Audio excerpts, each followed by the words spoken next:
Hello, my name is Marnie. I am a recruiting coach for Recruit for Business. Topics for today is red flags on a resume.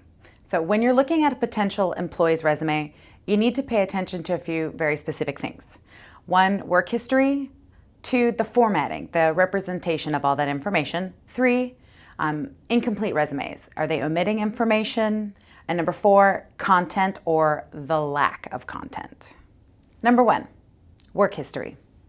A resume is an applicant's history of their work experience, their skills, their abilities, and education, what they have done to achieve and accomplish to get where they are now. Employment gaps. I always say mind the gap. Any employment gap larger than 3 months should be addressed and is technically a potential red flag. So common reasons for unemployment gaps are usually job changes, moving. Did they move within state or out of state? Illness or injury, stay-at-home parents, layoffs, relocation or military. Right now, COVID. So these are potentials to look at. Reasons I hear often are the commute was too far. It wasn't a good fit. They didn't agree with the company ethics or policies, or there was a scheduling conflict, whether for themselves, for education, or family. These are all legitimate reasons. A few of these we can deduce on the resume, and some can be confirmed over a phone interview. Commute is one you can look up on your own on the resume. Will the commute to your company be shorter than their previous one? Schedule conflict. Were they in school or taking classes? Have they completed those courses? These are things we can see on their resume. Is the problem they had before still applicable, or is it no longer an issue? Job hopping. Do they have a new job every 3 to 9 months? It is a red flag. The worry is they're not going to stay long term. And we're all looking for long-term employees. So we're looking at reasons for job hopping and how to see those on a resume. Some people will not have this information on their resume, and you'll have to ask the applicant. But things you can see are, did they move? Was it a part-time job? Perhaps they needed a full-time job. Were they in school? Education? Was it a summer job? Was it an internship? Was it a contract or temporary position? A lot of times these things are listed in the resume. However, these things should be addressed in a resume. If they're not, you need to ask them during a phone screen. Career changes. For example, they've been working in warehousing and supply chain, and now they're applying for a human resource position. Or they've been working in accounting and are now looking to get into the trades, for example, as an electrician. This is a red flag, as candidates drastically changing careers is high risk for any employer. The risks are they looking for an internship or a long-term position? Are they prepared to take a pay cut for an entry-level position? What if they get into the position and realize they don't like the career path? 2, formatting. Inconsistent formatting. Did the applicant put any time into making the resume? Was it copied and pasted from something else, like from a template online? We can see if they know how to use modern software and technology or not, depending on how it's formatted. It should be all one font. If they're going to bold an employer and italicize a job title, this should be done for every position. We'll show you an example. Bullet points. They should line up and be consistent, very nice and clean. If they choose to have a short paragraph, that's fine. It should be 2 to 3 lines only. Resumes should be easy on the eyes and easy for you to read. Chronological order of employment. A red flag is seeing the job they did 10 years ago first on their resume. Resumes should list jobs in reverse chronological order. Most recent jobs should be first. This is an indicator of not being aware of modern resume best practices. A quick Google search will show candidates both visually and verbally how to format and present their work history on a resume. 3, incomplete resume. Dates of employment should include month and year, the start and end dates with the company, or list if it is a current job. Job title, but no details or few details. No information on day-to-day task, or one bullet point for each previous job they had.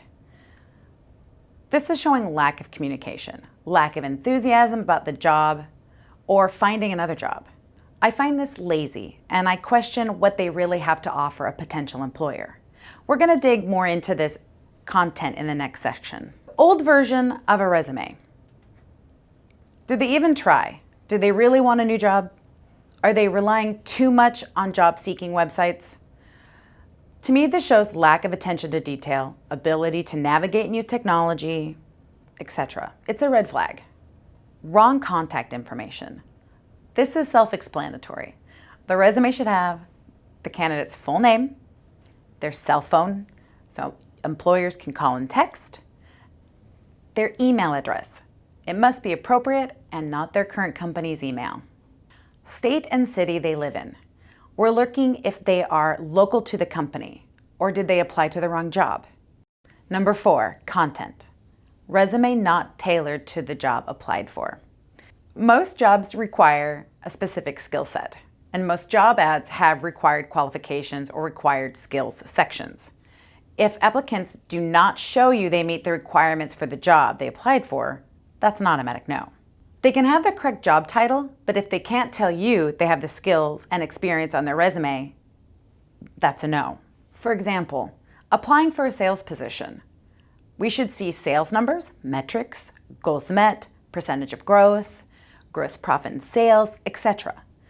If a sales applicant cannot tell me the above information, I question their sales experience and dedication to sales. It's a red flag. Exaggerated responsibilities. Job titles should match responsibility and duties listed.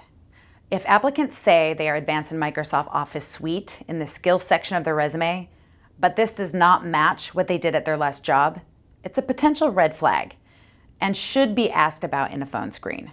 During a phone screen, if a candidate cannot remember what they put on their resume, that's a problem. If they tell you they're advanced with Microsoft Excel, but cannot tell you how to use it, again, it's a big problem. Too simple. We covered this pretty well in the previous section. This kind of falls under incomplete resume. What I'm talking about is we see the basic information is there. They worked at company X for a specific amount of time. They held this specific job title, but I have no idea what they actually did at their last job. Example, full charge bookkeeper, but no other details. A service tech, no details. Or it's 1 or 2 word descriptions. It's a problem. Fluff. This is my favorite. The entire resume is filled out. It looks beautiful, tons of words, but I still have no idea what the applicant did at their last job.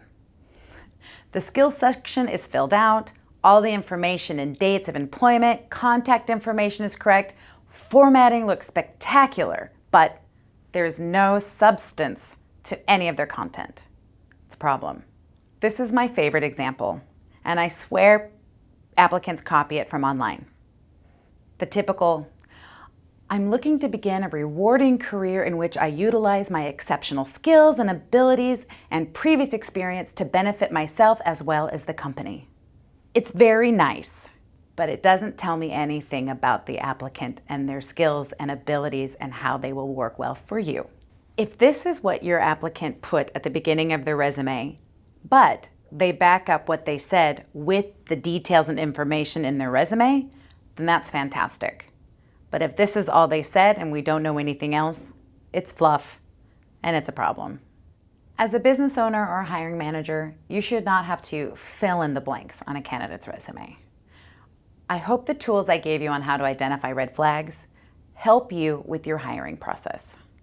Thank you for watching. If you found the video helpful, please hit the like button below or subscribe to our channel. You will receive notifications when we upload new material. If there's something you would like to hear or more content you would like to have, we'd love your feedback as we make videos regularly. So please, again, hit like and comment in the section below. Have a wonderful day.